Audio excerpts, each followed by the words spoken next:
I think it's time that I go ahead and hunt a couple of nickel boxes on my own.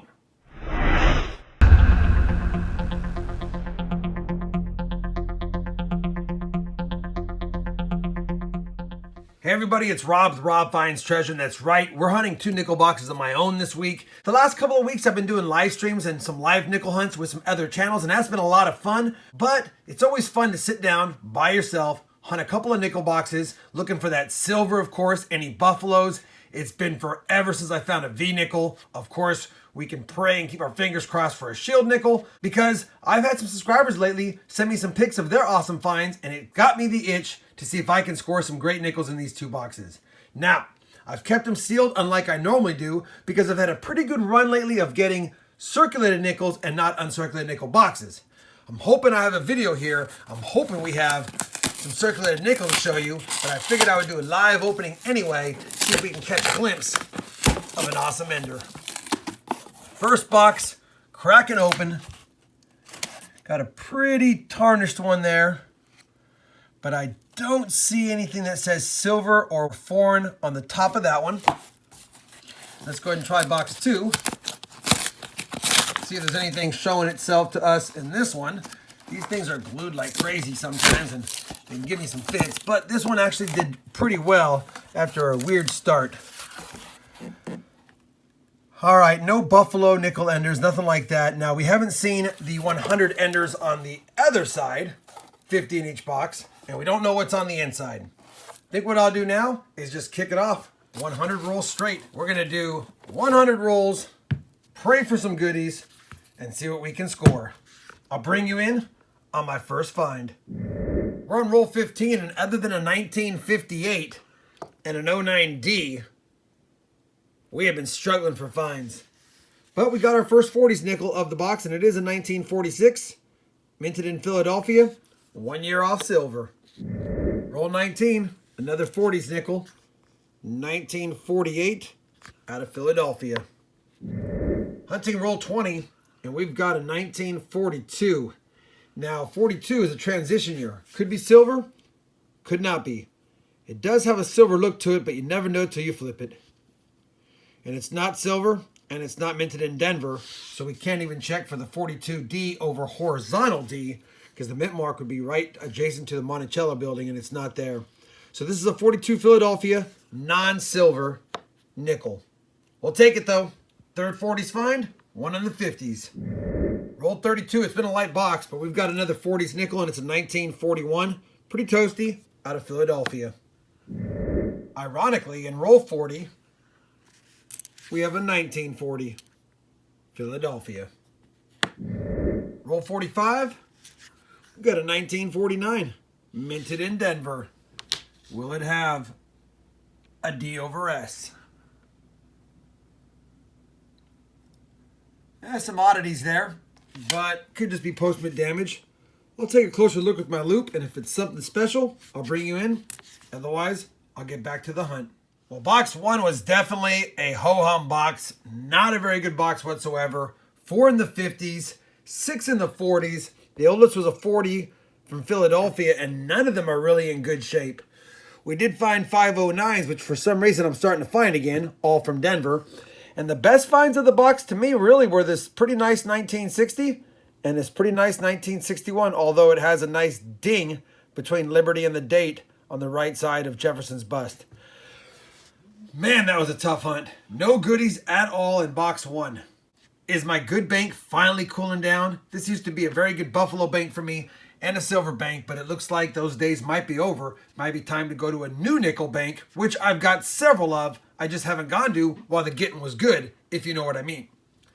Let me get those into that box, get this box started, and bring you in if we find something worth showing.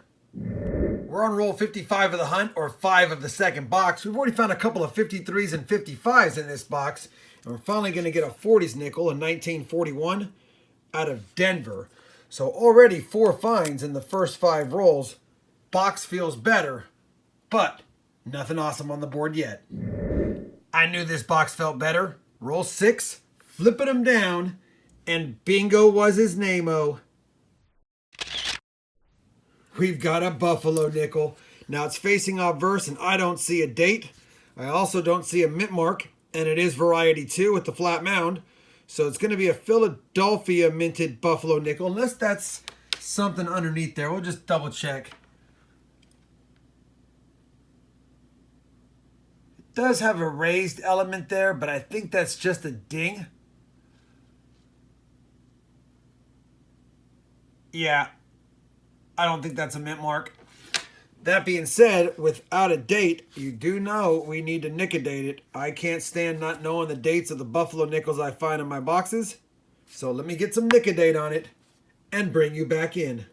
Since inevitably I always get asked about my products, I wanted to make sure you guys knew this is what's called nicodate. You can use it on anything that's nickel, shield nickels, buffalo nickels, regular Jefferson nickels. It doesn't matter. It will definitely help to restore the date. Do not use it on silver. It's not intended for that.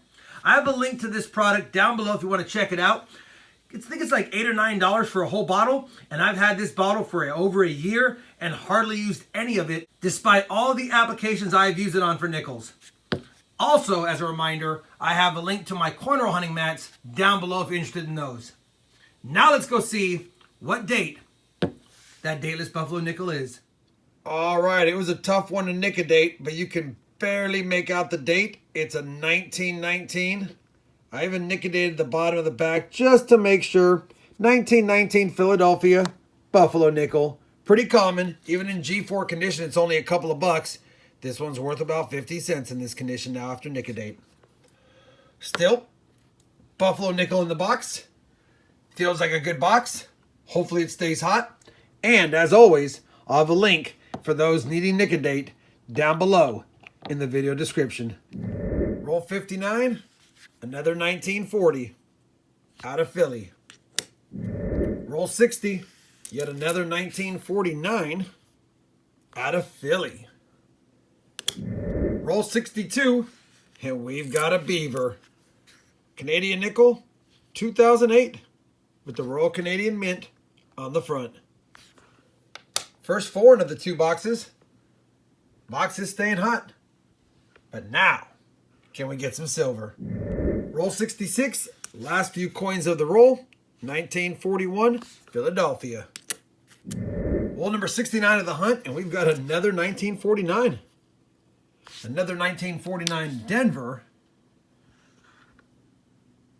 but not the D over S. Roll number 87, and we've got another 1949 out of Philly. Can't get the semi-key date 49S, but we've got a couple of Phillies and a couple of Denvers, but they are hard to find. Let's get back to the hunt and finish this box. Roll 90 is going to put us close to silver. 1 year off again, a 1946 Denver. Roll number 95, another 46 out of Philly. Just can't find the silver from 42 to 45. Roll 97. It's a pretty slick 41 out of Philly, but we'll add it to the stack. Well, 100 rolls are hunted. Box 2 was better because we got a buffalo, and I'll take that all day. We ended up with 14 in the 50s and 15 in the 40s, plus a buffalo, plus 5 09s, none in the second box, ironically, and a foreign.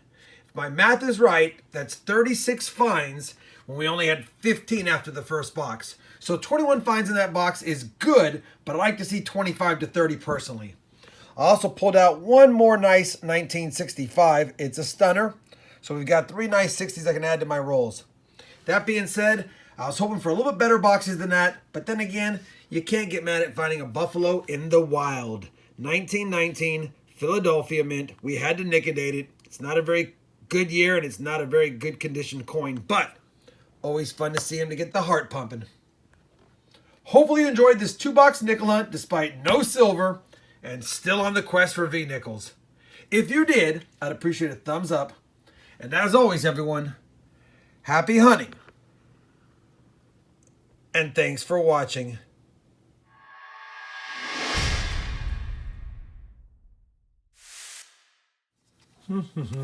Does feel good having a complete collection of Jefferson nickels.